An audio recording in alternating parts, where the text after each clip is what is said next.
Assalomu alaykum kichik do'stlar, yaxshimisizlar? Bugungi o'qiydigan kitobimizning ismi Illiq quchoq.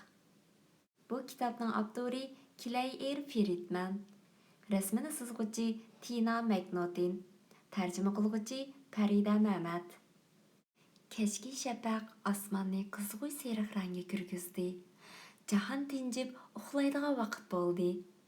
Kichik Bigmot yumshoq latqinning ichidan chiqib, mehribon onasining ustida rohatlanib yetib uyquga ketdi. Xijilchan böğkenlar shamolda dengizdek to'lqinlab turgan quyuq o'tloqda bahramon yuratdi. Ular uzun bir kun bilan xo'shlashib, uylariga qaytishga tayyorlandi. Batur yıldızcaqlar nari tartishni mashq qilishdan to'xtadi.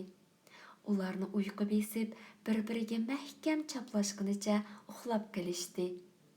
Egiz daraxt shexiga qo'nib olgan qushqashlar to'xtamay vichirlashatdi. Qushlarning vichirlashlari barbara pasayib, atrof timtasliqqa cho'kdi. Ular uxlab qolgan edi. Uvdagi jayramu tugilib yetib, tikanlik to'pqa o'xshab qoldi. Zirabilarmu yushiringan joylarda turib, to'rt atrofni kuzatib o'tgandan keyin tolg'an bo'yinlarini sangiltishib uyquga ketishdi. Atrof shunchalik tinch edi. Kapsiz maymunchoqlar daraxt shoxlarida turib, "Texi kechkirmidi, o'tinib qolay, yana birdam o'ynayli" deb to'laydi.